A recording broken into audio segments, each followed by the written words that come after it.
बिस्मिल्लाह इन्नल हम्दुलिल्लाह नहमदुहु व नस्तईनुहु व नस्तगफिरुह व नऊज़ु बिल्लाहि मिन शुरूरि अनफुसिना व मिन सय्यिआति अमालिना मन यहदिल्लाहु फला मुदिल्ल लहु व मन युद्लिल फला हादिय लहु व अशहदु अल्ला इलाहा इल्लल्लाहु वहदहु ला शरीका लहु व अशहदु अन्ना मुहम्मदन अब्दुहु व रसूलुहु अम्मा बाद फ़इन्न खैरल हदीस किताबुल्लाह व खैरल हदी हदी मुहम्मदिन सल्लल्लाहु अलैहि वसल्लम व शर्रल उमूरि मुहदसातुहा व कुल्लु मुहदसातिन बिदअह वकुल्ला बिदातिन दलाला वकुल्ला दालातिन फिन्नार। আসসালামু আলাইকুম ওয়া রাহমাতুল্লাহি ওয়া বারাকাতুহু। আমরা একটা বই ধরে পড়তেছি, আপনারা জানেন আজকে তৃতীয় হালাকা এই বইয়ের উপর। বইটার নাম হচ্ছে ইসলামিক বিলিফস, ইসলামী বিশ্বাসসমূহ, এটাই মেন নামটা। তারপরে এক্সটেনশন হচ্ছে ব্রিফ ইন্ট্রোডাকশন টু দ্য আকিদা অফ আহলুস সুন্নাহ ওয়াল জামাত, আহলুস সুন্নাহ জামাত আকিদার একটা সংক্ষিপ্ত ভূমিকা। এই বইটা আমি আপনাদেরকে বলছি কালেক্টেবল, চাইলে যারা ইংলিশে কনভার্সেন্ট তারা ঘরে রাখতে পারেন। এই বইটা সৌদি আরবের বড় বড় 5 জন আলেম এটা প্রিফেস লিখছেন এবং এন্ডোর্স করছেন, আর অনেকেই পড়ছেন এবং অনেকেই রিকমেন্ড করছেন। নামগুলো আমরা প্রথম দিন বলছিলাম, আজকে আর যাচ্ছি না সেই দিকে।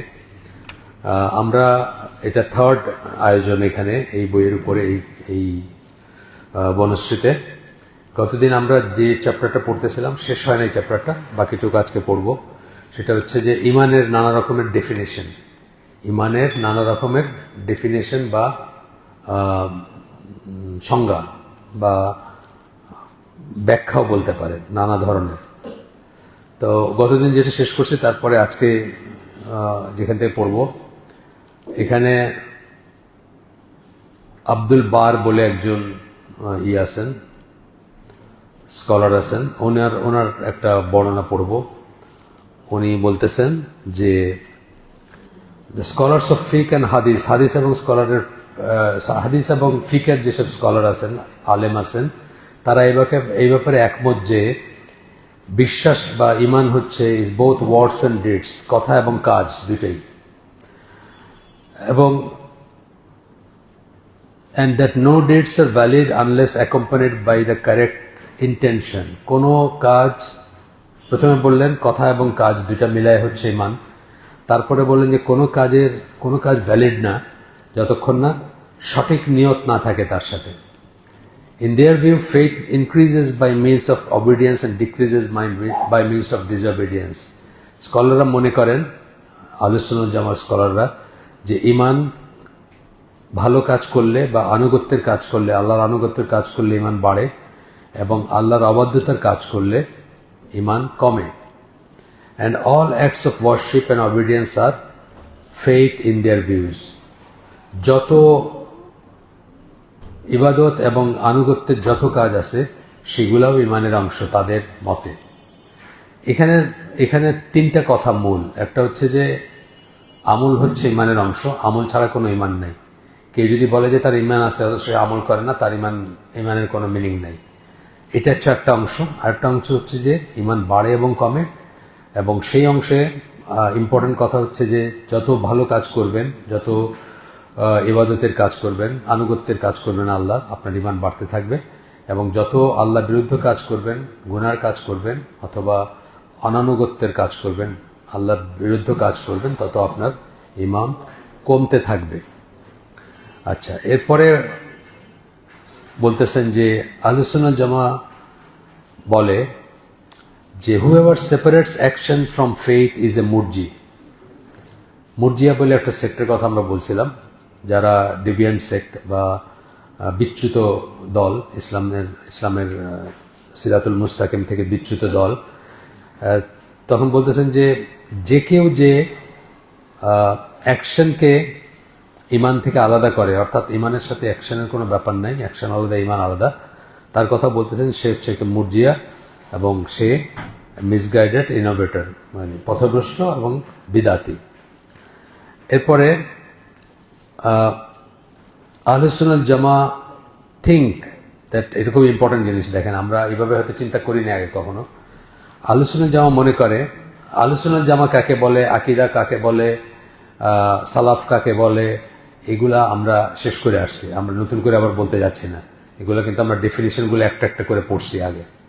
আজকের চ্যাপ্টারটা হচ্ছে ইমানের দ্বিতীয় চ্যাপ্টার। ইমানের প্রথম চ্যাপ্টারটা আমরা পড়ি নিয়ে অনেক লেন্দি এবং সাধারণভাবে আমরা যে জানি সেই কথাগুলো আছে, কিন্তু দ্বিতীয় চ্যাপ্টার যেটা, সেটাতে এমন কিছু কথা আছে যেগুলো আমরা আগে শুনি নাই বা সচরাচর আমরা শুনি না, সেই রকমের কথা। এখানে বলতেছেন যে Ahlus Sunnah Jamaat think that one should say inshallah when describing oneself as a believer. আপনাকে কেউ জিজ্ঞেস করে, ধরেন বিদেশি কেউ জিজ্ঞেস করলো বা অন্য বাইরের কেউ জিজ্ঞেস করলো আপনি কি বিশ্বাসী নাকি, তখন সে বলবে যে আই এম এ বিলিভার ইনশাআল্লাহ। তার বলা উচিত ইনশাআল্লাহ দিয়ে বিশ্বাসী বলা উচিত। এটার মানে এটা না যে তার সন্দেহ আছে, তা না। এটার মানে হচ্ছে যদি আল্লাহ চান তাহলে আমি ইমানের উপর থাকবো, আর না চাইলে থাকবো না। এটার মিনিং হচ্ছে সেটা বলতেছেন এখানে। They do not state with certainty that they are believers because of their intense fear of Allah. আল্লাহর ভয়ে তারা নিশ্চয়তা সহকারে বলে না যে আমি একজন বিশ্বাসী, বা আমি চ্যালেঞ্জ করে বলে না যে আমি একজন বিশ্বাসী। Their belief in the divine will and decree and their reluctance to praise themselves. একটা কথা বললেন যে আল্লাহর ভয়ে বলে না, 2 নম্বর বললেন যে their belief in divine will and decree, তাকদীরের উপর তারা বিশ্বাস করে। যে জন্য আল্লাহ বলছেন না যে 1 বিগত দূরে থাকছে জান্নাত থেকে, ওটা কুফরির কাজ করবে এবং সে জাহান্নামে যাবে। আবার বলছেন যে সারা জীবন খারাপ কাজ করছে কিন্তু এমন একটা ভালো কাজ করলো যে সে জান্নাতে যাবে। এই কারণেও আমাদের ইনশাল্লাহ বলা উচিত, নিশ্চিত হয়ে বলা উচিত না যে আমি তো জান্নাতি, বা আমার তো হয়ে গেছে, বা আমি তো ইমানদার, বা আমার তো আছে না। যদিও এটা সন্দেহের উল্টা করে বলা না, এটা বলতেছেন এখন বলবেন। And their reluctance to praise themselves, এবং নিজেকে নিয়ে তারা নিজের প্রশংসা করতে চান না। বিশ্বাসী বলে নিজেকে দামি করার পেছনে এক ধরনের নিজের প্রশংসাও চলে আসতে পারে, সেটা বলতেছেন। For absolute faith means doing all the acts of worship and avoiding all things which are forbidden. Absolute faith মানে নিরঙ্কুশ ইমান, মানে হচ্ছে আল্লাহর সকল ইবাদতের কাজ করবেন এবং সকল নিষিদ্ধ কাজ থেকে নিজেকে বাঁচায় রাখবেন। আমরা তো এরকম পারফেক্ট না কেউ, আমরা কি সবসময় পারফেক্ট হই? এরকম পারফেক্ট না, আমাদের ত্রুটি আছে। 2-1 সময় আমরা নিষিদ্ধ কাজ করে ফেলি। একটা জিনিসের দিকে একবারের বেশি 2বার তাকানোর কথা না, সেকেন্ড টাইম চোখ চলে গেছে আমাদের, আমরা একটা লাইন ক্রস করি বা করছি। এরপরে বলতেছেন যে এই ইনশাল্লাহ বলার মানে এটা না যে তাদের সন্দেহ আছে, তা না। বাট দে ডু নট সে ইনশাআল্লাহ if it may be taken as an expression of doubt. কেউ যদি মনে করে যে আমার ইনশাল্লাহ বলার ভিতরে সন্দেহ আছে, তা এই হিসাবে তারা বলেন না। কিন্তু জিনিসটা আমার মনের ভিতরে সন্দেহ আছে সেই জন্য আমি ইনশাল্লাহ বলি, তা না। আমি ওই 3টা কারণে বলি যে আমি আল্লাহকে ভয় করি, আমি জানি যে তকদির বলে একটা ব্যাপার আছে যার উপর আমার কোনো হাত নাই, এবং আমি নিজেকে প্রেস করতে চাই না, সেই জন্য আমি ইনশাল্লাহ বলি। কিন্তু সন্দেহের জন্য ইমান আছে কি নাই সেই জন্য ইনশাল্লাহ বলি, তা না, সেটা না। কিন্তু তো যাই হোক, এরপরে একটা জায়গায় এসে বলতেছেন যে কোরআনের সূরা কাহাফ 23-24 নম্বর আয়াত কোট করতেছেন এখানে। এই যে আমরা যে কথাগুলো বললাম এগুলোর পক্ষে দলিল হিসাবে বলতেছেন, and never say of anything, কখনোই এমন কিছু বললো না, I shall do such and such thing tomorrow, আমি কালকে এইটা করব ওইটা করব, এরকম বললো না। সূরা কাহাফের আয়াত। except with the saying ইনশাআল্লাহ, ইনশাআল্লাহ ছাড়া বললো না আমি এটা করব ওইটা করব, বা আগামীকাল এটা করব বা ওইটা করব, এরকম বললো না। যে জন্য যারা আল্লাহকে ভয় করেন তারা প্রতিটি ভবিষ্যৎকালের কাজের ব্যাপারে ইনশাল্লাহ বলবেন। প্রতিটি, শুনতে অনেক সময় অড লাগে, বাইরের কারো কাছে অড লাগতে পারে। আপনি একবার বললেন আমি কালকে ইনশাল্লাহ আসবো, আপনার বইটা নিয়ে আসবো ইনশাল্লাহ, 2টা সেন্টেন্স না? 2টা সেন্টেন্সে কিন্তু যারা এইটার মিনিং বুঝে তারা কিন্তু 2টা সেন্টেন্সে 2বার ইনশাল্লাহ বলবে, এবং কেয়ার করে না তারা যে কে কি মনে করবে। এবং ভবিষ্যতের যে কোনো কিছুর সাথে আমাদের এটা বলা উচিত। তবে খুব দুঃখের কথা হচ্ছে যে মুসলিম উম্মাহ, এটা নিয়ে আমার একটা আলাদা লেকচারই আছে বা একটা কাগজ আছে, মানে বিদেশি একটা লেখা, ইনশাল্লাহর আমরা ইজ্জত নষ্ট করে দিছি। মানে রিক্লেমিং ইনশাল্লাহ, মানে ইনশাল্লাহকে আবার কি করে পুনরুদ্ধার করা যায়। ইনশাল্লাহ কথাটা অন্যরকম একটা কথা ছিল। আপনি কেউ বলল যে ভাই আমার বাসায় আপনার দাওয়াত, আসবো ইনশাল্লাহ। এই ইনশাল্লাহ মানে হলো আল্লাহ রোধ না করলে আপনি আসবেন। কিন্তু আমাদের দেশে বা মুসলিম উম্মতে ইন জেনারেল হয়ে গেছে কি, আপনাকে ইভেট করার জন্য ইনশাল্লাহ বলা হয়, মানে না করতে পারতেছে না সরাসরি, এই জন্য ইনশাল্লাহ বললো আর কি। হ্যাঁ, তো ইনশাল্লাহ মানে হয়ে গেছে এখন মেবি নট। আসলে এটা হওয়ার কথা ছিল না। ইনশাল্লাহর মানে হওয়া উচিত ছিল যে মোটামুটিভাবে শিওর, যদি আল্লাহ না আটকায় দেন তাহলে আমি আসতেছি। কিন্তু এখন দেখবেন যে মানুষ মানুষকে পাশ কাটায় যাওয়ার জন্য ইনশাল্লাহ কথাটা বলে। এই জন্য এই আর্টিকেলটার নাম হচ্ছে রিক্লেমিং ইনশাল্লাহ, মানে ইনশাল্লাহকে পূর্বের মর্যাদায় ফিরে নিয়ে আসা। ইনশা আল্লাহ যখন বলবো, এটা একজন কালো মানে কৃষ্ণাঙ্গ একজন আমেরিকান, উনি ওনার একটা লেখাতে আমি পড়ছিলাম যে ওনার মাকে উনি বলতো যে আম্মা আজকে আমরা কি একটু ওই চিড়িয়াখানায় যেতে পারবো? উনি বলতেন ইনশাল্লাহ। তা আমরা কি এটা করতে পারবো? ইনশাল্লাহ। বাট দোজ থিংস যেগুলো মা ইনশাল্লাহ বলতেন কোনোদিন বাস্তবায়িত হইতো না। তো উনি বলতেছেন সো মাচ সো দ্যাট আমি ভাবতে শুরু করছি আমি ইনশাল্লাহ মানি হচ্ছে ইনশা আল্লাহ মানি হচ্ছে মেবি নট, মানে ওনার মনে। তা আমাদের সমাজে কিন্তু এটাই হয়ে গেছে, ইভেট করা যেটাকে বলি, মানে কাউকে আপনি পাশ কাটায় যাবেন তারে বলতেছেন আপনি ইনশাল্লাহ। একটা কিছু ধার চাইলো আপনার, আচ্ছা দেখি ইনশাল্লাহ বলে আপনি ভিতরে বলতেছেন যে আপনি আসলে দিবেন না তাকে, এইরকম আর কি হয়ে গেছে। আমরা এটা করব না ইনশা আল্লাহ। ইনশা আল্লাহ যেহেতু হামজাটা আসতে হবে পরিষ্কারভাবে, হ্যাঁ, ওই আর নাহলে কিন্তু মিনিংটা চেঞ্জ হয়ে যায়। ইনশাল্লাহ বললে চেঞ্জ হয়ে যায়। ইনশা আল্লাহ মানে এখানে হামজাটা আসতে হবে। আচ্ছা, বলার সময় আর কি এটা আপনি চাইলে আলাদা শব্দ বলতে পারেন, অথবা হামজার মানে ওই যে একটা উপরে দেয় না, একটা চিহ্ন দেয় না, ওইটা দিয়ে আপনি হামজা উচ্চারিত হয় আর কি। আচ্ছা, এরপরে আরেকটা বলতেছেন যে আরেকটা আয়াত, এটা হচ্ছে 53 নম্বর সূরা নাজম 32 নম্বর আয়াত। So ascribe not purity to yourself, he knows best him who fears him and keeps his duty to him who are al-muttaqun। বলতেছেন যে নিজের ব্যাপারে পিউরিটি মানে নিজেকে পিওর দাবি করো না, জেনারেল কথা সবার জন্য। আল্লাহই ভালো জানেন যে কে, এই জন্য কি আমাদের অন্তরটা কিন্তু শুধুমাত্র আল্লাহ জানেন, অন্তরের ব্যাপারগুলো আল্লাহর সাথে আল্লাহই জানেন কে। যে জন্য আমরা কাউকে আউলিয়া বা ওয়ালি সার্টিফাই করি না। ওয়ালি হওয়ার কি, ওয়ালি হওয়ার দুইটা কন্ডিশন, একটা হচ্ছে ইমান, আরটা হচ্ছে তাকওয়া। এই দুইটার কোনোটাই কিন্তু আমরা মাপতে পারি না, বুঝছেন। এই জন্য আমরা কাউরে দেখা সার্টিফাই করে দিয়ে যে অমুক তো আল্লাহর ওয়ালি না। আল্লাহর ওয়ালি আসেন ঠিকই, ওয়ালির প্লুরাল হচ্ছে আউলিয়া, কিন্তু আমরা সার্টিফাই করবো না যে অমুক আল্লাহর ওয়ালি বা অমুক আল্লাহর কারণ দুইটা জিনিসই কিন্তু আনসিন, দুইটা জিনিস আপনি কোনোদিনই করতে পারবেন না। আল্লাহ রসুলের পিছনে মুনাফিকরা নামাজ পড়ছেন না, এবং আল্লাহ রসুলের মসজিদ নববীতেই পড়ছেন। তারা সাহাবী হিসাবেই হয়তো মানুষের কাছে পরিগণিত হয়েছেন যে তারা সাহাবী, কিন্তু অ্যাকচুয়ালি তারা মুনাফিক ছিলেন। আজকে অন্য একটা হালাকায় পড়তেছিলাম যে হুযায়ফা রাদিয়াল্লাহু আনহুকে যে আল্লাহ রসুল বলে গেছেন, এবং ওমর রাদিয়াল্লাহু আনহু তাকে জিজ্ঞেস করছেন, এই ঘটনাটা একটা পড়তেছিলাম আমরা। আচ্ছা, গেল। এরপরে রাসূল সাল্লাল্লাহু আলাইহি ওয়াসাল্লামের একটা হাদিস আসতেছে, এটা মুসলিমের হাদিস। উনি একটা কবরস্থানে ঢুকলেন, তারপরে বললেন যে peace be upon you occupants of this abode, believers and Muslims, we will join. ওই ঈশের যে আপনার জিয়ারতের যে কমন দোয়াটা সেটা আর কি, উইল জয়েন ইউ সুন ইনশাআল্লাহ। ওই যে বলতেছেন যে মৃত্যু তো মোটামুটি নিশ্চিত, কিন্তু তারপরেও বলতে গিয়ে বলতেছেন বা এদের সাথে জয়েন করবেন, যার কাছে যার কবরের পাশে দাঁড়ায় বলতেছেন, এখানে কিন্তু ইনশাআল্লাহ কথাটা লাগাচ্ছেন। উইল জয়েন ইউ সুন ইনশাআল্লাহ, I ask Allah to keep us and you safe and sound. নিরাপত্তা চাচ্ছি, আমার এবং তোমাদের নিরাপত্তা চাচ্ছি। এরপরে আব্দুল্লাহ ইবনে মাসউদের একটা আসতেছে আসার, এটা হচ্ছে আচ্ছা একটা বই থেকে আর কি, যাই হোক আকিদার একটা বই থেকে এই আসারটা। Whoever bears witness that he is a believer, let him bear witness that he will be in paradise. যে সাক্ষী দেয় যে সে একজন বিশ্বাসী, তাহলে সেই জন্য এটাও সাক্ষী দেয় যে সে জান্নাতে যাবে। এটাকে আমরা নিশ্চিত? আমরা নিশ্চিত না। এই এতক্ষণ ধরে যে কথাগুলো বললেন তার আলোকেই কিন্তু এটা আসতেছে।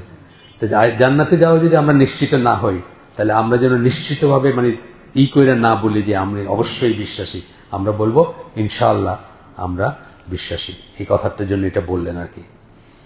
এরপরে আরো কিছু কথা আছে, আমরা স্কিপ করে যাই।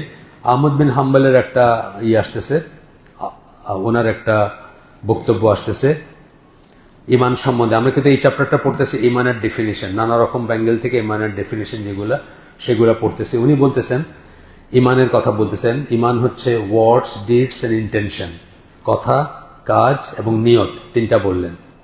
হি ওয়াজ আস্কড, তাকে জিজ্ঞেস করা হলো, what if a man asked are you a believer, কি একটা মানুষ যদি জিজ্ঞেস করে আমাকে যে তুমি কি বিশ্বাসী নাকি, তাহলে আমরা কি বলবো? হি সেড দিস ইজ বিদাত, মানে এটা জিজ্ঞেস করাটা হচ্ছে বিদাত, জিজ্ঞেস করা উচিত না কাউকে। একজন মানুষ আমি যাকে জানি বিশ্বাসী, তাকে আমি জিজ্ঞেস করবো না যে তুমি বিশ্বাসী কিনা। এবং এটার সাথে সাথে একটা কথা আসে যে নিজেকে বিশ্বাসী ক্লেম করে, আমি তাকে কিন্তু কোনো অবশ্যই অবিশ্বাসী বলবো না। হ্যাঁ, এইখানে পরে আসবে হয়তো ইমাম মালিকের একটা আসার আছে, উনি বলছেন যে 99 কাউন্টসে 100টা পয়েন্টে যদি কাউকে 100টা পয়েন্টের ভিতর 99টা পয়েন্টে যদি কাউকে অবিশ্বাসী মনে হয় আর একটা পয়েন্টে কাউকে মনে হয় যে বিশ্বাসী, আমি তাকে বিশ্বাসী জ্ঞান করব। কারণ আমি ভয় পাই যে ওই এক পয়েন্টের জন্য আমি যদি তাকে কাফের ডাকি, তাহলে ওই কুফরটা আমার উপর চলে আসতে পারে যদি আল্লাহ তাকে বিশ্বাস হিসেবে কবুল করে ফেলেন। এই জন্য এটার উল্টা কথাটা যেটা আমরা বলতেছি, এটার উল্টা কথা। He was asked how should he answer. প্রথম কথা হচ্ছে যে জিজ্ঞেস করাটা হচ্ছে বিদআত, এটা জিজ্ঞেস করবো না আমরা কাউকে, আপনি কি বিশ্বাসী নাকি ভাই, এটা জিজ্ঞেস করবো না। আমি অনেক সময় মানে এভাবেই জিজ্ঞেস করি না, কিন্তু অনেক কথার পরে আমি যখন বুঝি যে কেউ সংশয়বাদী বা কেউ আল্লাহ বিশ্বাস করে না, তখন সরাসরি জিজ্ঞেস করি অনেক সময় যে আপনার সাথে কিভাবে কথা বলবো। বলে যে আমি এসব বিশ্বাস করি না। এরকম মানুষের সাথে আমার এনকাউন্টার হয়েছে, এই দেশেও আছে এরকম মানুষ, বহু মানুষ আছে। কিন্তু প্রাথমিকভাবে আমরা এটা বলবো না যে আপনি কি বিশ্বাসী নাকি না। যে নিজেকে বিশ্বাসী ক্লেম করতেছে, আমরা তাকে বিশ্বাসী বলবো, সে যতক্ষণ করতেছে, আনটিল আনলেস আদারওয়াইজ প্রুভেন, মানে নিশ্চিতভাবে হুজ্জত কায়েম হয়েছে তার উপরে। আছে না কিছু মানুষ, সালমান রুশদি বা তাসলিমা নাসরিন, এদের ব্যাপারে হুজ্জত কায়েম হয়েছে, আলেমরা বলছেন এরা ইসলামের ভিতরে নাই, মুশরিক আলেমরা বলছেন তাদের ব্যাপার আলাদা। কিন্তু জেনারেলি স্পিকিং আমরা কারো ব্যাপারে যে সে যতক্ষণ নিজেকে মুসলিম বলতেছে, আমরা তাকে অন্য কিছু মনে করবো না বা বলবো না। হি ওয়াজ আস্কড, আহমদ বিন হাম্বলকে জিজ্ঞেস করা হয়েছে হাউ শুড হি আনসার। তাহলে যদি করেই ফেলে কেউ জিজ্ঞাস, তাহলে কিভাবে আনসার করবে যাকে জিজ্ঞেস করছে সে? হি সেড এ বিলিভার ইনশা আল্লাহ, আমি একজন বিশ্বাসী ইনশা আল্লাহ, এইভাবে উত্তর করবে। গেল এটা। এরপরে বলতেছেন, আমি যে কথাটা একটু আগে বলে ফেলছি, এখানে আমার নতুন করে বলতেছেন, আহলুস সুন্নাহ ওয়াল জামা, অ্যাকর্ডিং টু আহলুস সুন্নাহ ওয়াল জামা, আহলুস সুন্নাহ ওয়াল জামার মতে যে কেউ দুই একজন নতুন থাকতে পারেন, বারবার এই কথাটা বলতেছে। আহলুস সুন্নাহ ওয়াল জামা একটু বলে নেই, আহলুস সুন্নাহ ওয়াল জামা হচ্ছে কোনো দল না, এটা হচ্ছে আল্লাহ রসুল এবং সাহাবীরা যে পথ পন্থার উপর ছিলেন, কিয়ামত পর্যন্ত সেই পথ এবং পন্থার উপর যারা থাকবেন তাদেরকে আমরা আহলুস সুন্নাহ ওয়াল জামা বলি। এটার অনেক কটা নাম আছে। আহলুস সুন্নাহ ওয়াল জামা একটা নাম, আপনার আহলুল হাদিস একটা নাম, আহলুল আসার একটা নাম, তাইফা মানসুরা একটা নাম, আহলুল ইতিবা একটা নাম, তারপরে ফিরকাতুন নাজিয়া। এই সবকটা নাম দিয়ে একই জিনিস বোঝানো হয় যে কিয়ামত পর্যন্ত যারা রাসূলের দেখানো সিরাতুল মুস্তাকিমের উপর থাকবেন, রাসূলের এবং সাহাবীদের আকীদা মানহাজের উপর থাকবেন, তাদেরকে আমরা আহলুস সুন্নাহ ওয়াল জামা বলি। এটা নতুন কোনো ইনোভেশন না, নতুন কোনো দল না। একটা সময় ছিল যখন এইটা উচ্চারণ করার দরকার ছিল না, কারণ তখন মুনাফিকরাও ইভেন একটা জামাতে ছিল। মুনাফিকরাও আল্লাহ রসুলের আন্ডারে আল জামাত যেটাকে বলতেন, জামাতুল মুসলিমিন, সেটাতে ছিল। কিন্তু এখনকার দুনিয়ায় এটা কিন্তু বলার দরকার আছে। তার কারণ এখনকার দুনিয়ায় আপনার শিয়ারাও নিজেদের মুসলিম বলে, বাশার আল আসাদ নিজেকে মুসলিম বলে, তারপরে আরও দেখবেন কত সেক্ট আছে, কত কত তরিকা আছে না। এইখানে এটা বোঝানো যে আমি রাসূল এবং সাহাবীদের আকীদা মানহাজের উপর আসি, এইটা বোঝানোর জন্য আহলুস সুন্নাহ ওয়াল জামাটা বলা দরকার আছে। এবং এটা আমরা এখানে পড়ছি যে প্রথম উচ্চারিত হয় সাহাবী আব্দুল্লাহ ইবনে আব্বাসের মুখে, তারপরে এটা একটা টার্ম, এখন ওয়াইডলি ইউজড একটা টার্ম আর কি এটা। বাট আপনি ওই যে কটা বললাম, যে কোনোটা দিয়ে আপনি একই জিনিস বোঝাইতে পারেন আর কি। তো এখানে বলতেছেন আহলুস সুন্নাহ ওয়াল জামা মতে a person cannot be said to be no longer a believer. কাউকে আমরা বলবো না যে সে আর বিশ্বাসী নাই, সে আর মুসলিম নাই, কথা বলবো না, সে আর মুমিন না, এটা বলবো না। If it does a forbidden action which does not constitute কুফর, সে একটা খারাপ কাজ করলো, একটা একটা একটা নিষিদ্ধ কাজ করলো, কিন্তু কুফরের চেয়ে কম করলো, তাহলে আমরা তাকে কিন্তু অবিশ্বাসী হয়ে গেছে বা বিশ্বাসী না, এই কথা বলবো না। কেন বলেন তো? এই কথাটা এখানে উল্লেখ করলেন কেন? একজন কেউ বলেন দেখি, এখানে তো আলেম আছেন অনেকে, এই কথাটা কেন বললেন? আহলুস সুন্নাহ ওয়াল জামা কাউকে অবিশ্বাসী মনে করে না একটা খারাপ কাজ করলে বা বড় গুনার কাজ করলে, যতক্ষণ না সেই গুনাহটা কুফর পর্যায়ে না। এই কথাটা কেন বললেন? কারণ মুসলিমদের ভিতরে, হ্যাঁ না না সেটার জন্য বলেন নাই, বলছেন এই জন্য মুসলিম উম্মার ভিতরে দুইটা সেক্ট আছে যারা কবিরা গুনাহকারীকে আর মুসলিম মনে করে না। খারিজিরা মনে করে একটা কবিরা গুনাহ করা মানে সে কাফের হয়ে গেছে। আর আপনার মুতাজিলা যারা, তারা মনে করে যে একটা কবিরা গুনাহ করা মানে সে চিরজাহান্নামী। কাফের কথাটা বলে না, কিন্তু চিরজাহান্নামী। আর মুসলমান তো চিরজাহান্নামী হবে না। যার ভিতরে সরিষা দানা পরিমাণ ইমান আছে, সেও কোনো না কোনোদিন ইনশাআল্লাহ জান্নাতে যাবে। তো এই দুইটা সেক্ট এই কথা বলে দেখে কিন্তু এই কথাটা বিশেষভাবে উল্লেখ করলেন এখানে। আহলুস সুন্নাহ জামার না, এটা তরিকা না, এটা বলাটা। Or he neglects an obligatory duty, the neglect of which does not constitute kufr. সে একটা obligatory duty, এক ওয়াক্ত নামাজ ছুটে গেছে তার, একদিন এক ওয়াক্ত নামাজ ছুটে গেছে, গপ্প করতে করতেই ছুটে গেছে, সে অনুশোচনা করছে, সে তওবা করছে, কিন্তু এটা কুফর পর্যায়ের গুনাহ না। এক ওয়াক্ত নামাজ ছুটে যাওয়া মানে কুফর পর্যায়ের না। তার একটা ভুলে থাকতে পারে। সে একদিন আমার এক খুবই একলাস আলা আমাদের দিনী ভাই, সে ওই রাজুকের অফিসে গেছে, তো বসায় রাখছে অনেকক্ষণ, ওইদিকে সূর্য দেখা যায় না, ওই বসায় রাখছে, তো ওয়েট করেছে, এটা করেছে। যখন তার কাজটা শেষ হয়ে বাইরে সূর্য ডুবতেছে, কি করবে? আমার সাথে সাথে ফোন করে, আমার এখন নামাজ পড়েন, এখনই পড়েন, আসর পড়েন, এখন পড়বেন, এই অবস্থায় পড়বেন। তো এরকম মানুষের অনেক সময় হয়ে যেতে পারে। আচ্ছা, এরপরে বলছেন কমিটিং এ মেজর সিন, এই যে বলতেছেন কবিরা গুনাহ, একটা কবিরা গুনাহ যদি আপনি করে ফেলেন, does not mean that a person is no longer a believer. একটা কবিরা গুনাহ করলেই আপনি অবিশ্বাসী না, কাফের না। এইটাই হচ্ছে খারিজিদের সবচেয়ে বড় ভুলের একটা, আর কি সবচেয়ে বড় আমাদের সাথে বড় ডিফারেন্সের একটা হচ্ছে এটা তাদের, যে তারা একটা কবিরা গুনাহ করলেই কাউকে কাফের মনে করে। এমনকি আলী রাদিয়াল্লাহু আনহুকে তারা কাফের বলছে, তারা নজবিল্লাহ, তারা ইবনে আব্বাসকে বা ওনার সাথে অনেক সাহাবীরা ছিলেন না আলীর সাথে, তাদের সবাইকে তারা কাফের জ্ঞান করতো। কারণ ওই যে একটা আরবিট্রেশনে গেছিলেন, একটা ছিল আর কি, আপনার ওই সালিশে বসছিলেন তারা মুআবিয়া রাদিয়াল্লাহু আনহুর সাথে। তখন তারা বলছে যে আপনি সালিশে বসলেন কেন? আপনি কি আমিরুল মুমিনিন না? আপনি কি আমিরুল কাফেরিন নাকি? আপনি ইসে বসছেন, সালিশে বসছেন। এই বাস তারা মানে তাকে উনি যাই করছেন, ওদের কথা উনি মানছিলেন, কিন্তু যাই করছেন ওরা আরেকটা দিয়ে তাকে, কিন্তু ওই কথাটাই বলতেছে যে আপনি ইমান থেকে বাইরে গেছেন, আপনি আবার ইমান আনেন, এরকম বলতেছিল তাকে। আচ্ছা, তো বলতেছেন যে একটা কবিরা গুনাহ করলেই কেউ কাফের হয়ে যায় না। আখিরাতে আল্লাহ যদি চান তাকে মাফ করে দিবেন অথবা তাকে শাস্তি দিবেন, এটা আমরা জানি। সূরা এখানে পড়ে আসছে আমরা, সূরা নিসার 48 নম্বর আয়াত, যেখানে আল্লাহ বলতেছেন যে আল্লাহ শিরকের গুনাহ মাফ করেন না, তার চেয়ে ছোট যে কোনো গুনাহ যাকে খুশি তাকে মাফ করে দেন। এটা আমরা পড়ে আসছি। এই কথাটি আরেকভাবে বললেন এখানে। এরপরে বলতেছেন faith is something that may be attend in a partial sense. অনেক সময় দেখা যায় ইমানটা কারো পরিপূর্ণ না, আংশিক আছে তার। By virtue of a little faith Allah will bring forth from hell some of those who entered it. এবং সেই যে সামান্য ইমান আছে, যেটা আমি আগে বলে ফেলছি, সেটার জন্য আল্লাহ কাউকে জাহান্নাম থেকে বের করে নিয়ে আসবেন এবং তাকে জান্নাত দান করবেন। এটা কিন্তু আবার বাংলাদেশে বা সারা দুনিয়ায় মুসলিম সেক্টরে যারা বিশ্বাস করে না, যারা মনে করে যে একবার জাহান্নামী মানে সে আর কখনো বাইর হবে না, এটা কিন্তু একটা বড় ডিফারেন্স আহলে সুন্নাত জামাতের সাথে। অনেক সেক্ট আছে, বাংলাদেশেও আছে এমন সেক্ট, যারা মনে করে যে একবার জাহান্নামে যাওয়া মানে সে চির জাহান্নামী, সে আর কখনো বাইরে হয়ে আসবে না। কিন্তু এটা আমাদের আকীদা না। এই জন্য এগুলো পয়েন্ট বাই পয়েন্ট জানা উচিত। এদের সাথে উঠেন বসেন, আপনি হয়তো জানেন না, তাদেরকে দিনদার মনে করেন, তাদের কাছে শুনতে চান দিনের কথা, কিন্তু তারা এইসব বিশ্বাস পোষণ করে, আছে এরকম। আচ্ছা, এরপরে ওই হাদিসটা আছে যেটা আমি আগে বলে ফেলছি, মুসলিমের হাদিস এটা, no one will enter hell who has faith the size of grain of mustard seed.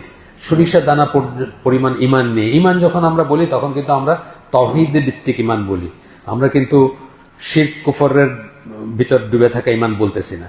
যখনই আমরা ইমান বলি তখনই কিন্তু আমরা তাওহীদ বলি। মাস্টার সিড পরিমাণ তাওহীদ নিয়ে যে মারা গেছে বা যে ইসে গেছে জাহান্নামে যদি হয়, সে কিন্তু সে ইসে আসবে, মানে সে বাইর হয়ে আসবে, বা সে মানে জাহান্নামে থাকবে না আর কি, সোজা কথা। আচ্ছা, এরপরে আসতেছে আপনার একটা আয়াত, যেটা আমি বলে ফেলছি, সূরা নিসার 48 নম্বর আয়াত, indeed Allah does not forgive association with him. Allah শিরকের গুনাহ মাফ করেন না, but he will forgive what is less than that for whom he wills. যাকে ইচ্ছা তাকে মাফ করে দিবেন। এর চেয়ে ছোট যে গুনাহ করে যে মারা যাবে। এরপরে মাফ করবেন, এরপরে একটা হাদিস আসতেছে, এটা বুখারী এবং মুসলিম দুইটারই হাদিস। জিবরিল আল্লাহ রসুল বলেন, জিবরিল তার কাছে আসছিলেন, এসে বললেন, তার কাছে আসলেন এবং বললেন, দ্য গ্ল্যাড টাইডিংস, সুসংবাদ দিলেন, হুএভার অ্যামং ইউর উম্মাহ dies not associating anything with Allah, তোমার বা আপনার উম্মার যে আল্লাহর সাথে কোনো কিছুকে শরিক না করে মারা যাবে, উইল এন্টার প্যারাডাইস, সে জান্নাতে যাবে। এই জান্নাতে যাওয়ার কথাটা মানে যদি কবিরা গুনাহ তার অনেক থাকে সেটা আল্লাহ মাফ করে দিলে একবারই জান্নাতে যাবে, আর নাহলে সেই শাস্তি ভোগ করে জান্নাতে যাবে। এটা আমরা এইভাবে বুঝবো। আল্লাহ রসুল তখন বললেন, জিজ্ঞেস করলেন জিবরিল আলাইহিস সালামকে, what if he commits adultery and steals, সে যদি ব্যভিচার করে এবং সে যদি চুরি করে থাকে তাইলে কি? জিবরিল বললেন, even if he commits adultery and stills, এমনকি যদি সে ব্যভিচারও করে থাকে এবং সে চুরি করে থাকে তবুও সে যাবে। তার মানে তাওহীদ, এখানে একটা কথা বলা উচিত বা এই উল্লেখ্য আর কি, যে তাওহীদ হচ্ছে এমন একটা গুণ যেটা অনেক দোষকে ছোট করে দেয়। এই জন্য একজন মুওয়াহিদ বা একজন তাওহীদবাদী মুসলমানের অনেক দাম আমাদের কাছে। সারা পৃথিবীর সব কাফেরের চেয়েও একজন তাওহীদবাদী মুসলমানের দাম আল্লাহর কাছে বেশি। জানেন তো এটা? কেন বলেন তো? আগে বলছি, এখানে কোনো মুসলিম কিয়ামত দেখবে না, কোনো মুসলিম কিন্তু কিয়ামত দেখবে না, কোনো বিশ্বাসী মুমিন কিয়ামত দেখবে না, কিয়ামত দেখবে শুধু কাফেররা। আল্লাহর কাছে একজন মুসলিম দুনিয়া এবং দুনিয়াতে যা কিছু আছে তার চেয়ে দামি, মুমিন মুসলিম আর কি। যে কোনো মুমিন বা মুসলিম কিয়ামত দেখবে না, কিয়ামত দেখবে তার আগে সব মারা যাবে মুসলিমরা বা মুমিনরা। কিয়ামত দেখবে কারা? শুধু কাফেররা দেখবে। আল্লাহর কাছে একজন মুসলমানের এত বা মুমিনের এত মর্যাদা, এবং তাওহীদের উপর যে আছে তার মর্যাদা। এই জন্য বলি যে তাওহীদ এমন একটা গুণ যেটা পৃথিবীর সমস্ত দোষকে খাটো করে দেয়, ছোট করে দেয়, আপনি যদি তাওহীদের উপর থাকেন। আর কুফর বা শিরক হচ্ছে এমন একটা দোষ যেটা সমস্ত গুণকে নষ্ট করে দেয়। আপনি কুফর বা শিরকের উপর আছেন, আপনি কত বড় কি রকফেলার নাকি আপনি এলন মাস্ক, ডাজন্ট ম্যাটার আমার কাছে।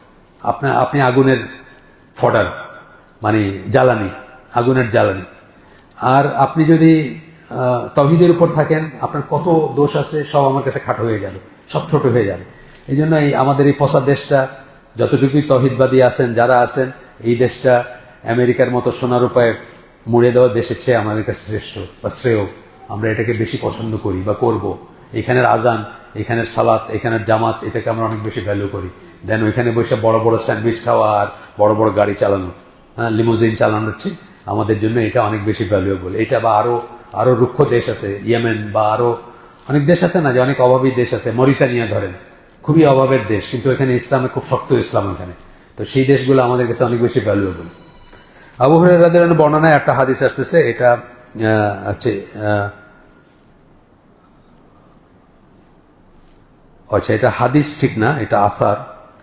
Faith is above contamination. Whoever commits adultery, his faith will leave him, but if he checks himself and repents, his faith will come back. এটা আবু হুরায়রার বর্ণনা, মানে ওনার কথা বলতেছেন, রাসূলের কথা বলতেছেন না এখানে। তো এখানে বলতেছেন যে ঈমানটা হচ্ছে ভেজালের ঊর্ধ্বে। যখনই কেউ ব্যভিচার করে তার ঈমান তাকে ত্যাগ করে, এবং যখন সে ব্যভিচার থেকে যদি নিজেকে আটকাইতে পারে, ব্যভিচার পর্যন্ত গেল না, ওরা করতে উদ্ধত হইল, তাহলে অথবা যখন সে তওবা করে তখন সেই ঈমানটা আবার ফিরে আসে। অর্থাৎ ঈমান এবং কন্টামিনেশন একসাথে থাকবে না আর কি। এটাই এই হাদিস, এই আসারের অর্থ। আর একটা আবু দারদা, তার বর্ণনা, এটাই শেষ, এখানকার শেষ। এটাও আপনার কি বলে, এইটাও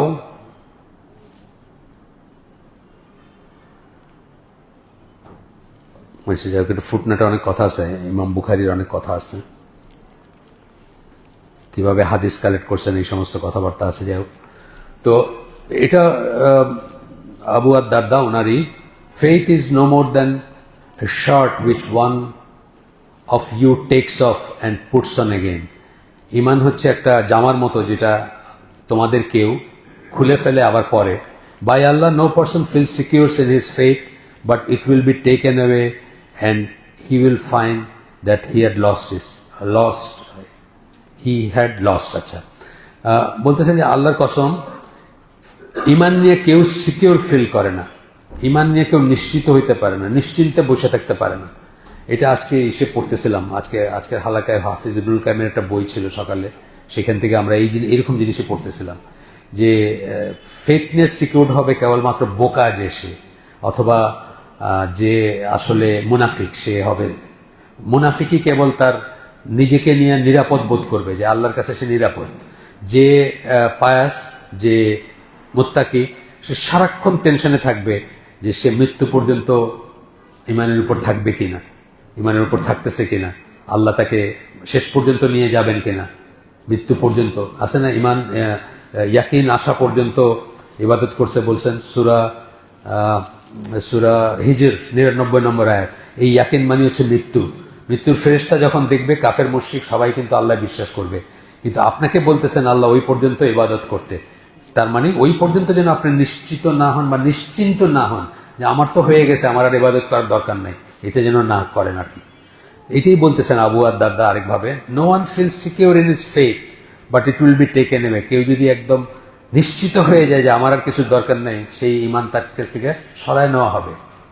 and he will find that he had lost, এবং সে দেখবে যে তার ইমান হারায় গেছে। এই জন্য আমরা নিশ্চিত হব না, আমরা সবসময় নিজের হিসাব নিব এবং মানে দেখবো যে আমাদের অবস্থা কি। প্রতিনিয়ত ইমান বাড়ে এবং কমে। অনেক কটা কথা কিন্তু এখানে আমরা পড়ছি, যার প্রত্যেকটা ভ্যালুয়েবল কথা। এরপরে আমরা 3 নম্বর চ্যাপ্টারে যাচ্ছি। এই বইটাকে আমি বলি অ্যাপ্লাইড আকিদার বই। আমি যতখানি জীবনে হালাকা করছি প্রত্যেকটা জায়গায় এই বইটা আমি পড়ছি আর কি। এবং আমাদের স্কুলে এই বছর বাচ্চাদের জন্য যে হালাকা শুরু হলো, আমি জাস্ট এটার প্রথম থেকে শুরু করছি গত মঙ্গলবারে। মানে বাচ্চাদের জন্য একদিন মেয়েদের একদিন ছেলেদের, ওই মোহাম্মদপুর স্কুলে আমরা এই হালাকাটা করব। তাদের জন্য একটু সহজ করে বলবো বা একটু ছোট করে বলবো হয়তো। 3 নম্বর চ্যাপ্টারতে আসতেছে, খুব ইম্পর্টেন্ট। এখানে 11টা চ্যাপ্টার আছে, প্রত্যেকটা চ্যাপ্টারে কিন্তু খুব ইম্পর্ট্যান্ট ইস্যু, যেগুলো নিয়ে মুসলিম উম্মাহ বিভক্ত, যেগুলো নিয়ে মুসলিম উম্মার অনেকের ইমান নষ্টের পথে বা নষ্ট হয়ে গেছে, অথবা যারা ওই 72 ফেরকার ভিতর যেগুলো জাহান্নামে যাবে তার ভিতরে অবস্থান করতেছেন, যেগুলোর কনফিউশনের জন্য, সেগুলো আমরা একটা একটা করে পড়বো। আপনাদেরকে জাস্ট এই 2nd চ্যাপ্টারটা আমি শেষ করলাম। এখন 3rd 4th চ্যাপ্টারগুলোতে কি আছে একটু বলে দিই। 3rd চ্যাপ্টারটা হচ্ছে অ্যাটিটিউড অফ আহলুস সুন্নাহ টুয়ার্ডস দ্য ইস্যু অফ তাকফির। তাকফিরের ব্যাপারে আহলুস সুন্নাহ ওয়াল জামাত পয়েন্ট কি? তাকফির মানে কাউকে কাফের ব্র্যান্ড করা, কাফের ফতোয়া দেওয়া। এটা কিন্তু মারাত্মক একটা ফিতনা, জানেন তো। মানে আপনারা হয়তো এই দেশেও আছে, আর বাইরে অনেক বেশি আছে। এক্সট্রিমিস্ট যারা, আল কায়দা বলেন বা আপনার এই যে IS বলেন, বা সবচেয়ে বড় ছিল তাকফির বা হিজরা একটা দল ছিল, এখন নাই, 60-এর দশকে মিশরে ছিল। তো এরা মানে নিজেদের গোষ্ঠীর বাইরে সবাইকে কাফের মনে করতো। মানে প্রথমে হইলো যে শাসক কাফের, তাইলে শাসকেরকে যেসব আলেমরা কাফের বলে না তারা কাফের, সেসব আলেমের পিছিয়ে যারা নামাজ পড়ে তারা কাফের। এরকম করতে করতে লোম বাঁচতে কম্বল খালি ওরা কয়জন ছাড়া বাকি সবাই কাফের। তো আমরা এই ট্র্যাপে পড়বো না, এটা খুব ইম্পর্টেন্ট একটা পয়েন্ট, এই জন্য এটাকে এখানে আনছেন। অ্যাটিটিউড অফ আহলুস সুন্নাহ ওয়াল জামাত টুয়ার্ডস দ্য ইস্যু অফ তাকফির, আমরা পড়বো এটা। 4 নম্বর চ্যাপ্টার হচ্ছে belief in the text which contains promise and warning. কোরআনে এবং হাদিসে প্রমিস এবং ওয়ার্নিং, কোরআনের এবং রাসূলের একটা নাম হচ্ছে নাজিরুন বাশিরুন। বাশিরুন মানে কি? সুসংবাদ দানকারী। নাজিরুন মানে কি? সতর্ককারী। তো এই যে সতর্কের কথা, আল্লাহ যা বলে সতর্ক করছেন আর যা বলে আপনাকে সুসংবাদ দিচ্ছেন, আক্ষরিক অর্থে প্রত্যেকটা জিনিসে বিশ্বাস করতে হবে। এখানে যদি আপনি বলেন যে না এগুলো একটা কথার কথা কইছেন আল্লাহ, আপনার কিন্তু ইমান হারায় গেল। এবং মুসলিম উম্মার ভিতরে বড় বড় মানুষজন আছে, তারা এটা বলে ইসলামের বাইরে চলে গেছে। যেমন ইবন সিনা, উনি মনে করতেন যে এই ফিজিক্যাল রিজারেকশন হবে না, মানে আমরা ফিজিক্যালি পুনরুত্থিত হব না। এগুলো আল্লাহ বলছেন এই লেমেন যারা রাস্তার মানুষ, গণসাধারণ, তাদেরকে একটা বুঝ দেওয়ার জন্য বলছেন, তাদেরকে ভয় দেখানোর জন্য বলছেন বা লোভ দেখানোর জন্য বলছেন। নজবিল্লাহ, এরকম মনে করলে আপনার ইমান থাকবে না। আক্ষরিক অর্থে নিতে হবে আল্লাহ যেসব সুসংবাদ দিয়েছেন আপনাকে, অথবা যেসব শাস্তির ভয় দেখাইছেন, সেগুলোকে আক্ষরিক অর্থে নিতে হবে। আমরা পড়বো এটা। তারপরটা হচ্ছে ফ্রেন্ডশিপ এন্ড এনিমিটি, কে আপনার বন্ধু হবে, কে আপনার শত্রু হবে। ওয়ালা আল বারা যেটা বলি, ওইটা সম্বন্ধে আমাদের বিশ্বাস কি, মানে আহলুস সুন্নাহ জামার বিশ্বাস কি, খুব ইম্পর্টেন্ট জিনিস। আমাদের দেশে কিন্তু কেউ পড়ায় না এটা কিন্তু ইমানের শর্ত। এটা ইমানের শর্ত যে আপনি আল্লাহর জন্য ভালোবাসবেন এবং আল্লাহর জন্য ভালোবাসবেন না, এটা হলো ইমানের শর্ত। আচ্ছা, তারপরে হচ্ছে দ্য সোর্সেস অফ আহলুস সুন্নাহ ওয়াল জামাত। না, 6 নম্বর হচ্ছে কারামাত যেটা বলি আমরা, কেরামত বলি না, কেরামত কিন্তু আছে, কিন্তু নট দ্যাট কেরামত আমাদের দেশে যেগুলো ফকিরের কেরামত এগুলো না আর কি। এটা সম্বন্ধে আমরা জানবো ভালো করে কারামাত। 7 নম্বর হচ্ছে মেথোডোলজি অফ ডেরাইভিং রুলিংস, ফতোয়া বা রুলিং কি করে বের করে আসবে, কি করে আসবে রুলিং, সেটার পদ্ধতি কি, আলোচনা জামার পদ্ধতি কি, সেটা আমরা শিখবো। 8 নম্বর হচ্ছে মুসলিম লিডার্স, এটা কিন্তু আমাদের দেশে খুব অভাব, আমরা একেবারে পড়ি না, জানি না আমরা একদম। আমরা দেখব যে আমরা শাসকের কত হক আমরা তরক করি, কত হক আমরা জানি না যে শাসকের হক কি, মুসলিম যদি বলা যায় তাকে। অফকোর্স মুসলিম না গেলে বলা গেলে একটু অন্য ক্লজে পড়বে। 8 নম্বর হলো এটা। 9 নম্বর চ্যাপ্টার হচ্ছে সাহাবা, আহলুল বাইত এবং খলিফাদের সম্বন্ধে আমাদের কি স্ট্যান্ড হবে। এখানে দেখবো যে আমরা শিয়াদের সাথে আমাদের কত বড় ডিফারেন্স, কত বিশাল ডিফারেন্স। আল্লাহ কোরআনের আয়াতে আহলুল বাইত বলে রসুলের সকল ওয়াইফকে সম্বোধন করছেন, আমরা দেখবো সেই আয়াতটা পড়বো, কিন্তু শিয়ারা বলে শুধুমাত্র ফাতিমা রাদিয়াল্লাহু আনহার যে চেইনটা, সেই চেনের যারা তারাই আহলুল বাইত, বাকিরা না। 10 নম্বর হচ্ছে আয়েশা রাদিয়াল্লাহু আনহা, তো মানে গালি না দিলে তাদের ভাতই হজম হয় না, সেটা অন্য জিনিস। 10 নম্বর হচ্ছে অ্যাটিটিউড অফ আহলুস সুন্নাহ জামাত towards those who follow whims and desire, বিদাতি যারা, তাদের প্রতি আমাদের অবস্থান কি হবে, মুবতাদি বা বিদাতি যারা, তাদের প্রতি আমাদের অবস্থান কি হবে, এটা হচ্ছে 10 নম্বর। আর 11 নম্বর চ্যাপ্টার হচ্ছে আমাদের ভিউ বা অ্যাটিটিউড কি হবে, ভিউ কি হবে, ম্যানার মানে আচরণ যেটাকে আমরা বলি, আখলাক যেটাকে আমরা বলি, চরিত্র যেটাকে বলি, সেটার ব্যাপারে এই নিয়ে চ্যাপ্টারগুলা। তাহলে আজকে আমরা যতটুকু সময় আছে 14 মিনিট সময়, না 14 না, 14 and 10, 24 মিনিট সময় আছে। আমরা 7:10 শুরু করছি, 8:10 ইনশাআল্লাহ শেষ করব। তো আমরা এই চ্যাপ্টারটা শুরু করি। তাকফির খুবই ইম্পর্টেন্ট জিনিস এটা, এই যে বললাম তাকফির বা হিজরা, এরকমই তো আমাদের দেশেও আছে। আমি একদিন এই বান্দরবনে গেছিলাম একটা কাজে, তো আমাদের ট্রেজারার যে আইসিডির উনিও ছিলেন আমার সাথে, আমাদের তো কসর, তো ওইখানে এক লোকের সাথে আমরা আসর পড়তে ঢুকছি, আমি ঢুকি নাই, ওনারা ঢুকছে দুইজন, আমি আগে পড়ে ফেলছি, জোহরের সময় জোহর আসর একসাথে পড়ে ফেলছি যেহেতু আমার কসর, আর আমাদের ট্রেজারার এবং ওই লোক নামাজ পড়তে ঢুকছেন। তারপর দেখি অনেকক্ষণ ধরে বাইর হয় না, বুঝছেন, অনেকক্ষণ ধরে বাইর হয় না।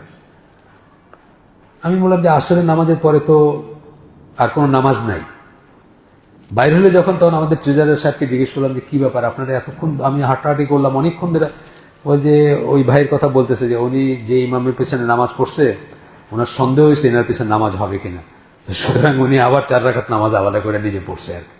এটা হলো তাকফির বা হিজরার কথা, তাকফিরিদের কথা আর কি। কথায় কথায় যাকে মুসলমান বলতে পারি আমি, তার পেছনে নামাজ হবে। আমি যদি বলি যে এর পেছনে নামাজ হবে না, আমাকে বলতে হবে যে সে কাফির। এটা হচ্ছে বটম লাইন। অফকোর্স কেউ মুসলমান বলতেছে, আমি কাফির বলতে পারলাম না তাকে, কিন্তু সে তাবিজ দেয়, সে মাজারে সিন্নি করে বা এটা করে, আমার চয়েস থাকলে আমি তার পেছনে নামাজ পড়বো না, কিন্তু আমি এই ফতোয়া দিব না যে তার পেছনে নামাজ হবে না। নামাজ হবে না বলতে হলে তাকে বলতে হবে সে মুসলিম না, সে কাফের। এটা কিন্তু অনেক বড় একটা কথা, এবং কথায় কথায় এটা বলা মানে ডেঞ্জারাস ব্যাপার। আমরা এখানে পড়বো এটা। প্রথমেই বলতেছেন ওয়ান অফ দ্য বেস্ট, এটা কিন্তু আকিদা পয়েন্ট, আবার বলতেছে এটা কিন্তু মানে এখানে যা পড়তেছে আমরা সব কিন্তু আকিদা পয়েন্ট, শেষ পর্যন্ত দেখবেন বিশ্বাসের সাথে সম্পৃক্ত।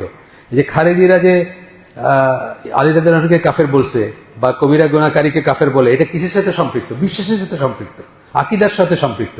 তাদের আকিদার ত্রুটি এটা। হ্যাঁ, আকিদার ত্রুটি কেন? তারা যদি জানতো যে ইমান বাড়ে এবং কমে, কারো ইমান ধরেন একটা ক্রস সেকশনে তার জীবনের সে 1% আছে এবং 99% তার ভ্রান্তির ভিতর আছে, সেইখান থেকে বাড়তে বাড়তে তার 99% ঠিক আছে এবং 1% ভুলের ভিতর থাকতে পারে। এই পুরা রেঞ্জের ভিতর কিন্তু ইমানটা ভ্যারি করতেছে। তো এইখানে আমি যদি কাউকে পয়লাই আউট করে দিই যে কাফের হয়ে গেছে, তাহলে তো বিশাল সমস্যা। বিশ্বাসের ব্যাপারে এটা। যাই হোক, এখানে প্রথম বলতেছেন যে বেসিক প্রিন্সিপাল অফ দ্য আকিদা। এই যে বেসিক প্রিন্সিপাল মানে কি? মূলনীতি।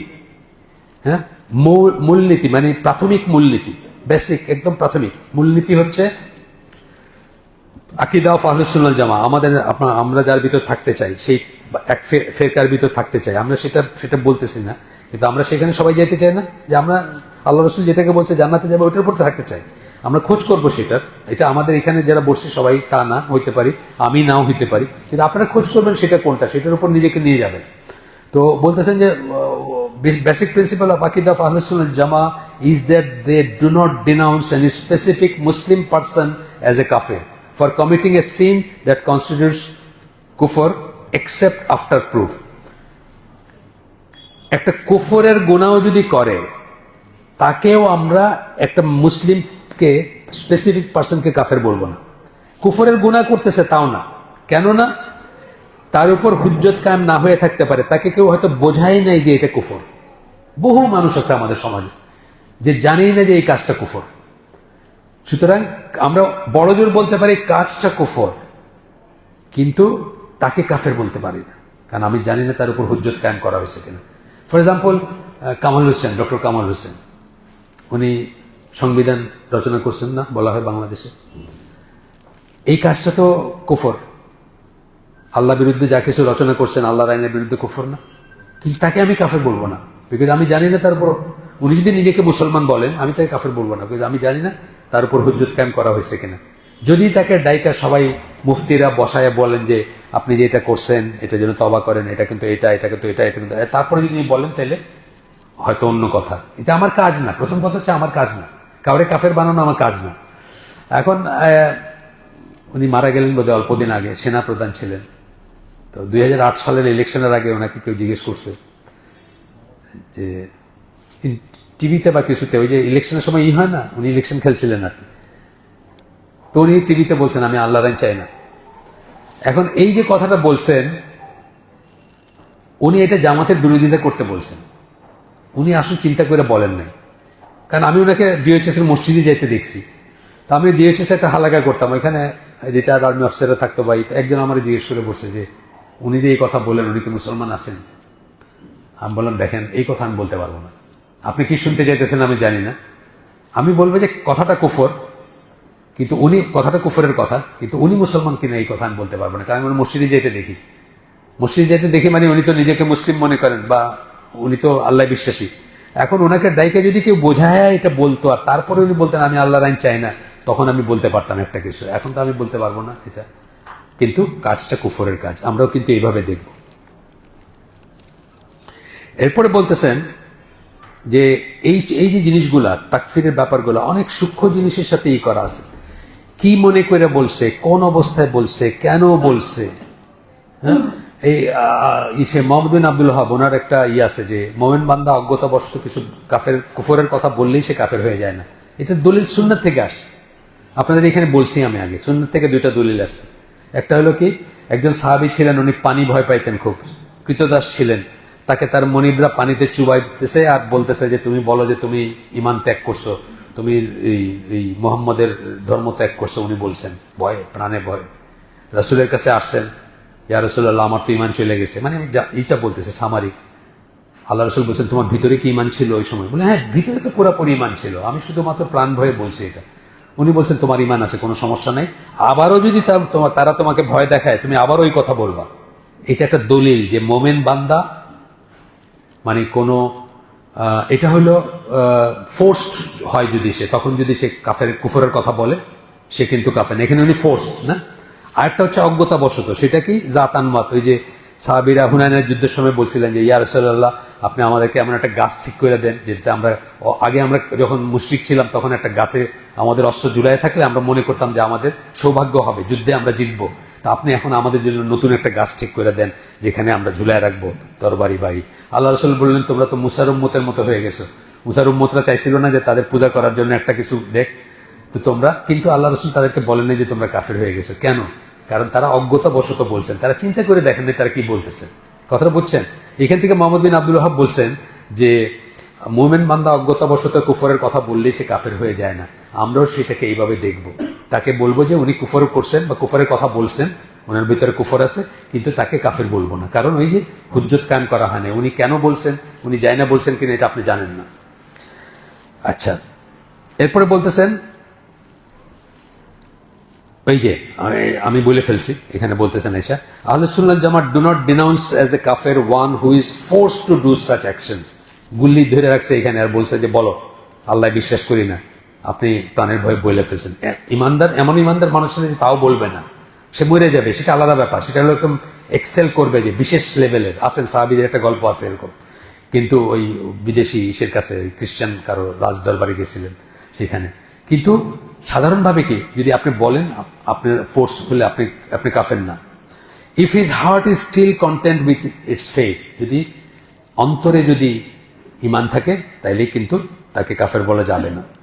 আচ্ছা, এরপরে বলতেছেন যে মেজর সিন, যেটা আমরা একটু আগে পড়ে আসছি সেটা আবার বলতেছেন যে কবিরা গুনার জন্য, শিরকের নিচে কোনো কবিরা গুনার জন্য কাউকে কাফের বলা যাবে না। এখন সোলং, এখানে আমার ছোট্ট একটা কথা আছে, শিরকের নিচে কবিরা গুনাহ, এটার জন্য আমরা কাফের বলবো না সোলং, যতক্ষণ পর্যন্ত as they do not claim that their sinful actions are permissible, তারা যদি এটাকে জায়েজ না বলে তাইলে তাকে কাফের বলা যাবে না। কথা বুঝছেন? একজন লোক সুদী ব্যাংকে চাকরি করে, সারা জীবন করতেছে, তার বাসায় 14টা প্লেট পড়ে, আর কিছু খুঁজে পায় নাই চাকরির, কিন্তু সে মনে মনে কান্দে, আল্লাহর কাছে তওবা করে, নিজেকে গুনাহগার ফাসিক মনে করে, সে কিন্তু মুসলিম। একজন লোক জীবনে কোনো পয়সা সুদ খায় না, 1 পয়সা সুদ খায় নাই, কিন্তু সে মনে করে সুদটা ঠিকই আছে, জায়েজ, কোনো সমস্যা নাই, সে কিন্তু কাফের। এই কথাটা এখানে বললেন যে as long as they do not claim that their sinful actions are permissible, তাহলে সে কাফের না। যদি সে কবিরা গুনাহ করে, মেজর সিন করে, শিরকের নিচে যদি কোনো কিছু করে, কিন্তু শিরকের নিচে কোনো মেজর সিন করে যদি কেউ মনে করে যে আমারটা তো ঠিকই আছে বা আমি এটা কোনো গুনাহ করতেছি না, তাইলে কিন্তু সে কাফের। এটা আমরা খেয়াল করব, কারণ ওই আর একটা হাদিস আছে, আসবে পরে, আগেও পড়ছে, পরেও আসবে, যেখানে আমি তো বলছি আপনাদেরকে যে আমার 5 বছর বয়স থেকে বা 7 বছর বয়স থেকে আমি হাদিসটা জানি যে কোনো একটা খারাপ কাজ আপনার সামনে ঘটতে দেখলে আপনি হাত দিয়ে আটকাবেন, নাহলে মুখ দিয়ে আটকাবেন, আর না হলে মনে মনে ঘৃণা করবেন। এটা হচ্ছে ইমানের সর্বনিম্ন, এর নিচে কোনো ইমান নাই। এইটাই কিন্তু এই লাস্ট কথাটা খুব ভয়ঙ্কর কথা। তার মানে কি, আপনি রাস্তায় চলতে ফিরতে হাঁটতে যখনই কোনো একটা খারাপ কাজ দেখবেন যেটা আল্লাহর নিরিখে খারাপ কাজ, আপনার তো খারাপ লাগতে হবে। যদি না লাগে আপনার কিন্তু ইমান নিয়ে চিন্তার কারণ আছে। আমাদের অনেক সময় কি খারাপ লাগে না, কিন্তু রাস্তায় একটা আদা ন্যাংটা মেয়ে দেখলে সবসময় কি খারাপ লাগে নাকি? না, অনেক সময় সেকেন্ড টাইম তাকায়ও ফেলি আমরা, তাই না? বা অন্য একটা কিছু, ধরেন একটা লোক আর একটা লোককে অপমান করতেছে বা চটথাপ্পড় মারতেছে, আমার পাশ দিয়ে চলে গেলাম, ভালো করে চিন্তাও করলাম না যে কি ঘটে গেল। এরকম জীবন, আমাদের লাইফটা এরকম হয়ে গেছে না? হাইজেক করতেছে, দেখতেছেন ওইখানে, কিন্তু আপনি প্রাণ ভয়ে বা কোনো কারণবশত পাশ কাটায় চলে গেলেন, আপনার কি খারাপ লাগছিল আসলে? মানে চিন্তার ব্যাপার আছে, আমি সেটা বলতেছি। তো যাই হোক, এখানে একটা আয়াত আমরা পড়ে ফেলছি, এই জন্য আর পড়লাম না। সূরা নিসার 48 নম্বর আয়াত আমরা বলে ফেলছি এটা একবার।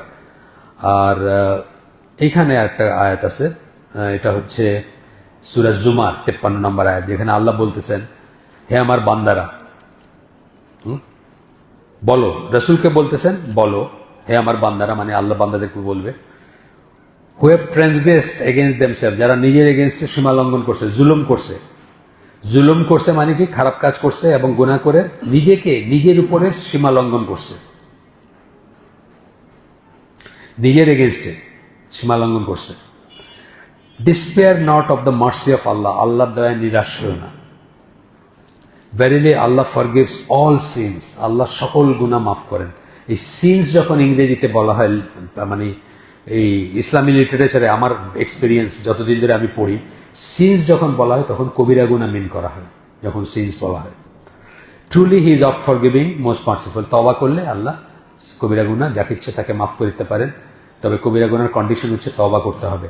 আর আরেক শ্রেণীর কবিরা গুনাহ আছে যেটা অন্যের প্রতি হক নষ্ট করে করা হয়, সেটা কিন্তু আল্লাহ মাফ করবেন, সেটা তার কাছ থেকে মাফ করে নিতে হবে। যেমন এর কমনটা হচ্ছে গীবতটা, সবচেয়ে কমন যেটা আর কি, যেটা হচ্ছে গীবত। এই লোকটা মরে গেলে কিন্তু আপনার স্কোপটা চলে গেল, এই জন্য সে বাইচে থাকতে থাকতে তারে বলে ফেলা। এই হজে যায় না মানুষ, ওমরায় যায়, এটা একটা কিন্তু ভালো উপলক্ষ, যখন মানুষের মনটা নরম হয়, মানুষকে যে কারো হাত ধরে বলতে পারে, ভাই আমারে মাফ করে দেন। আমার স্কুলের এক এমপ্লয়ি আমারে ওমরা যাওয়ার আগে বলতেছে যে আমি তো পিছনে আপনার নামে কথা বলছি, খুব সাহস করেই বলছে সে আমার মাফ করে দেন। আমি বলছি হ্যাঁ ঠিক আছে, মাফ করে দিচ্ছি। মানে তার মনে হয়েছে যে সে উমরায় যাচ্ছে, ফিরে আসবে কিনা, মনটা নরম হয়েছে, সে আমাকে বলে ফেলছে।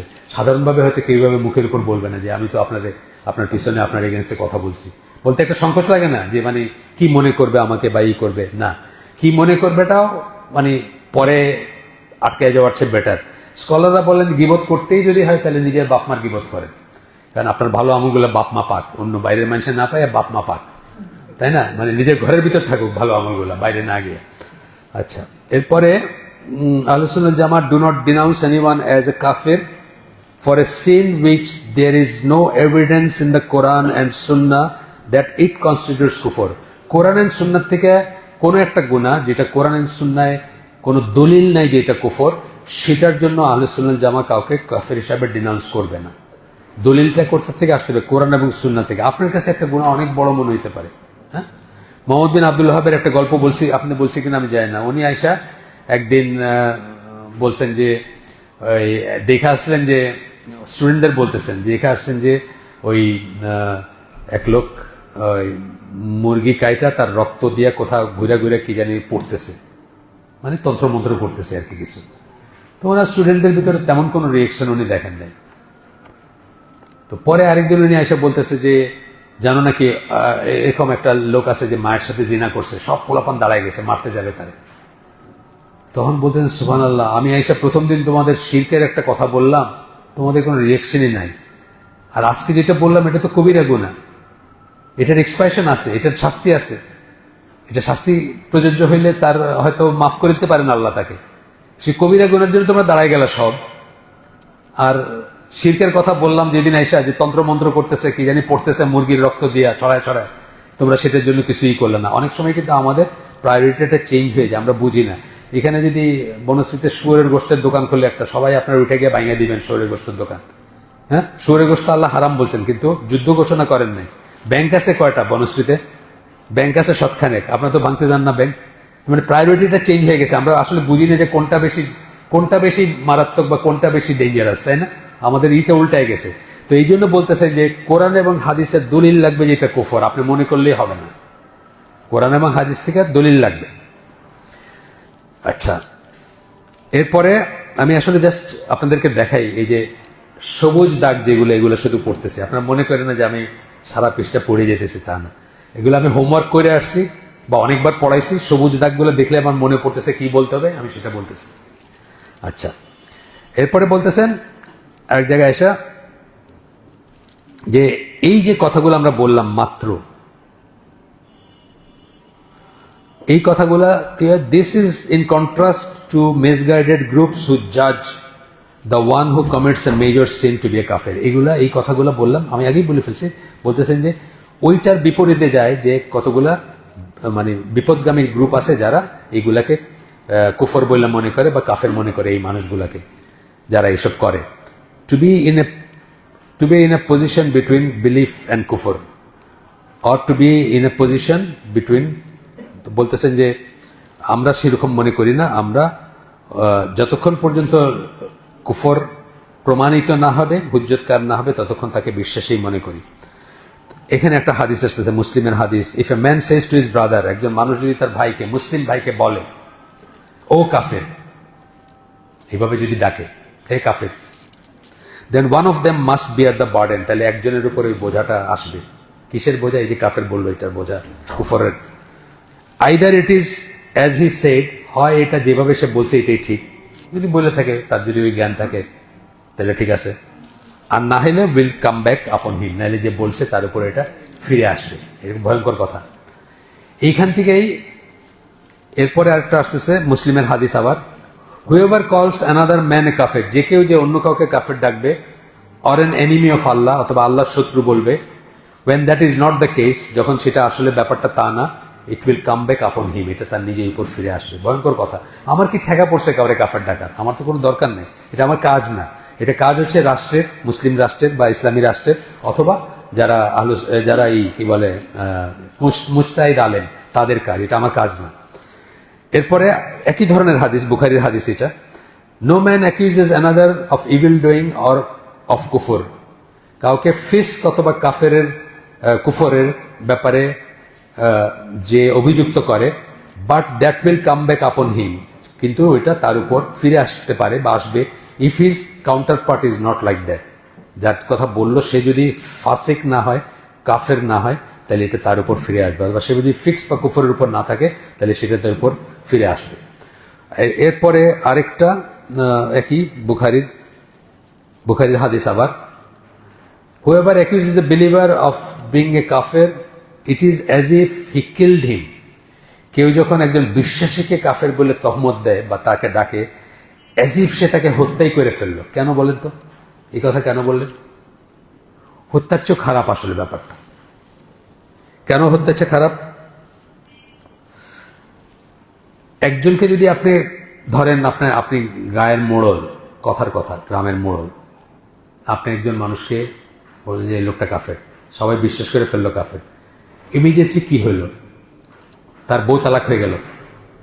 এফেক্টগুলো কি আমি বলতেছি, যদি মানুষ সেটাকে বিশ্বাস করে বা সেটাকে গ্রহণ করে, বউ তালাক হয়ে গেল, সে কোনো উত্তরাধিকার পাবে না তার বাপ থেকে, সে কোনো জানাজা পাবে না, সে কোনো কবর পাবে না মুসলিম কবরস্থানে, বুঝতেছেন? তার সমস্ত রাইটগুলো হরণ হয়ে গেল। এই জন্য বলতেছেন যে as if he has killed him, তাকে হত্যা করা হলো, তার বাইচে থাকার কোনো মিনিং থাকলো না যদি তাকে সেটা না হয় এবং তাকে বলে। এই জন্য বলছেন বিলিভার অফ বিং এ কাফের, আসলে সে বিলিভার, কিন্তু তাকে আপনি একজন কাফের বানাই দিলেন, তাকে অভিযুক্ত করলেন, সেই ক্ষেত্রে বলতেছেন। এরপরে শেষ হাদিসটা, এটাও বুখারীর হাদিস, if a man says to his brother O কাফির, then one of them will bear the burden of কুফর। একই ধরনের কথা, একই কথা যদি বলে। আচ্ছা, গেল।